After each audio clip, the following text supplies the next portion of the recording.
Good evening, I'm Connor James. Thanks for joining us. The Black Jewel bankruptcy had the biggest impact on Harlan County. Hundreds of miners out of the job and the county itself taking a huge economic hit.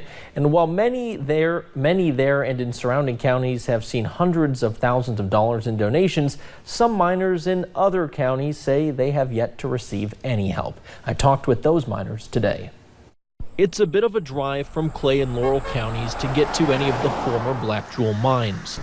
We had to go out of the county to work for Black Jewels. Roughly 12 now former Black Jewel miners called those counties home, though. Everybody here I know is behind on their bills or payments. I mean, it's tough. Greg Norris recalling the last 6 weeks since thousands of dollars disappeared from his bank account. It's tough. But what's made it more difficult, the lack of help. The only thing we've actually got help in is unemployment. Norris says while he's happy to see the hundreds of miners in other counties getting donations, we haven't seen nothing. For example, a donation from the Gillum Foundation gave nearly $800,000 to miners in several counties. Clay and Laurel were not included. We are here and we are part of the Black Jewel family, but we've not been involved in any of the benefits that have come along for some of the other miners. The need prompted Monica Davis, the wife of one of those miners, to start a fund for them. Because I wanted to give our miners in Clay County a voice also, because they weren't being helped and we wanted them to be. This weekend, one of those events hopes to draw in enough money to help those miners catch up on bills. We're going to have a march for the miners here Saturday at 8 o'clock here at the EKU. And we're going to march from here down to Clay County Middle School. We are bringing light to some of these issues, and hopefully that will help us to get some type of benefits to help the families. And hopefully bring in some much needed help. That march for the miners will start at 8 a.m. this Saturday at EKU's Manchester campus. There's also a benefit concert in Bell County on Friday night at 6 to help miners in that county. And also in Clay County, deputies arrested Wesley Henson and Crystal Barger. Deputies were searching for a wanted fugitive on South Highway 421 yesterday morning. Officials found both the two asleep in a car outside of a home. Henson is charged with burglary by theft and theft by unlawful taking. Barger had a bench warrant. They were both taken to the Clay County Detention Center. And a 3-year-old West Virginia boy is dead after police say he accidentally shot himself in the head. It happened around 6:30 this evening in the city of Nitro.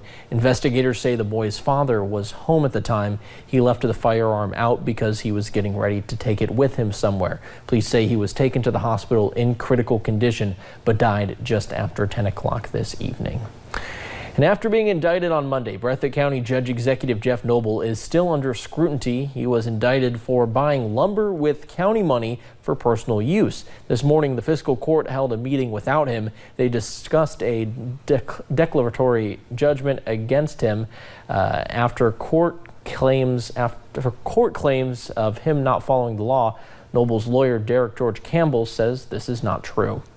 We're just giving the county attorney authority to do whatever action he has to get the county judge executive to comply with the law. There is a misunderstanding on a lot of fronts as to the nature of executive functions and to the nature of legislative functions. Noble's bond has been reduced from $250,000 to $20,000 surety bond. There is no longer an active warrant.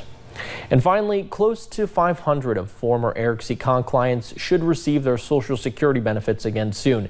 Eastern Kentucky lawyers have spent their time the last 4 years fighting for this. One lawyer wants to make sure clients know the process of getting those benefits back.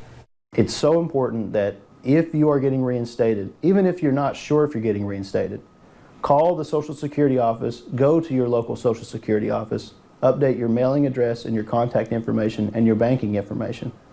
Lawyers are hoping some former clients will receive a check in the mail as early as next month. They say a federal class action lawsuit is pending in the Eastern District of Kentucky for those who didn't directly take their case to federal court, in hopes their benefits will be reinstated as well.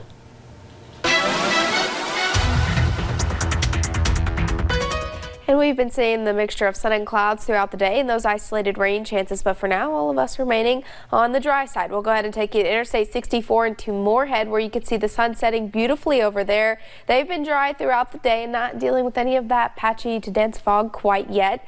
And you're seeing really much of the same story as we take a look at satellite and radar. We've seen those isolated rain chances, but most of us have been on the drier side. Temperatures are anywhere from those low to mid 70s. You'll notice a cooler spot in Wise at 70 degrees, 72 in Harlan, 73 up into Moorhead, and a pretty warm 77 looking over into Richmond. Those dew points in the upper 60s to lower 70s, making it feel pretty muggy out there. It's definitely been on the humid side today, and that continues as we head into the rest of those overnight hours. Temperatures tonight will drop anywhere from those mid to upper 60s. We're still going to hang on to a few of those clouds as well, and we're going to be dealing with that patchy fog late tonight, early into tomorrow, kind of like we normally do. But plenty of sunshine is in store as we head into the next couple of days. As we head into the weekend, those temperatures increase once again. And when will we see those scattered rain chances return? I'll have all of that coming up in my full forecast in just a little bit. Connor. All right, thank you, Paige. Well, it was the first day of school up in Lexington today, but a sign at one elementary school is catching a lot of attention. A parent took a photo of one of the "In God We Trust" signs, but it was in the form of a dollar bill.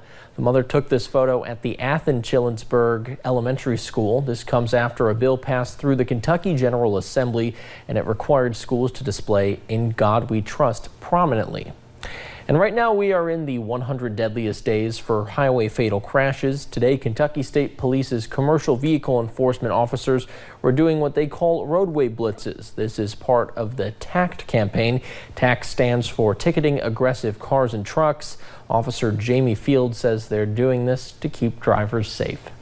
When you see all of us out here and you see all the blue lights up and down 119, 23, no matter what road we work, what school zone we work, we're not out here trying to just write tickets.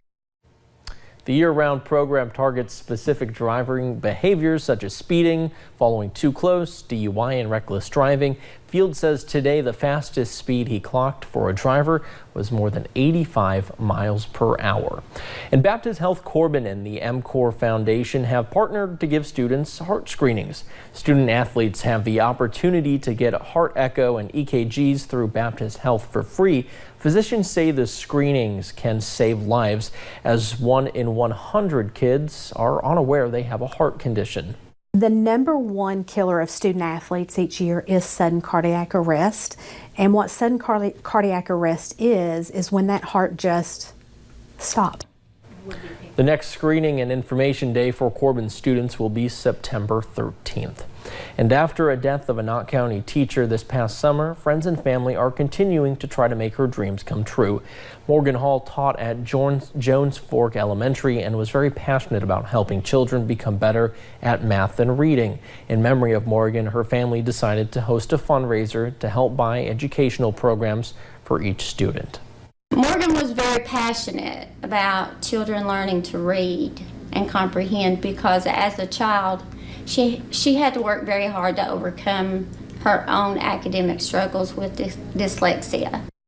You can help make Morgan's dream come true by going to Community Trust Bank and donating to Morgan's Mission Fund. And one man in Pike County is giving the Camp Creek community a chance to say goodbye to one of its oldest structures.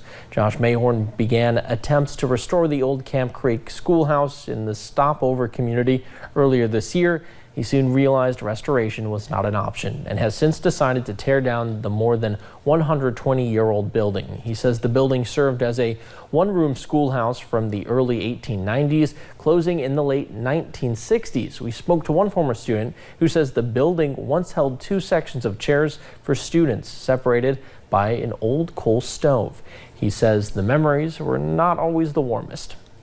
In the wintertime, a teacher would give me a quarter or 50 cents a week to have a good fire when she come. And if you didn't sit next to the stove, you was froze to death. Blankenship says he will miss the building, bad memories and all, but he looks forward to seeing the home Mayhorn plans to build on the property. And with the start of a new school, children enrolled in special education programs have doubled in the past 9 years. Summer programs such as Camp Leap in Laurel County provide focus to those children that are challenged socially and behaviorally. But what about during the school year? Well, local radio host Kip Jarvis and his daughter Jaslyn teamed up to write and produce Your Eyes, a song highlighting his nephew Zion and other special needs children, saying they deserve more from others out of life. We feel responsible, as we should. We're here for them and we're here to serve them, and we should do that, okay? But what if it's the other way around? What if they're here for us? Pay attention to them. They have a lot to teach us.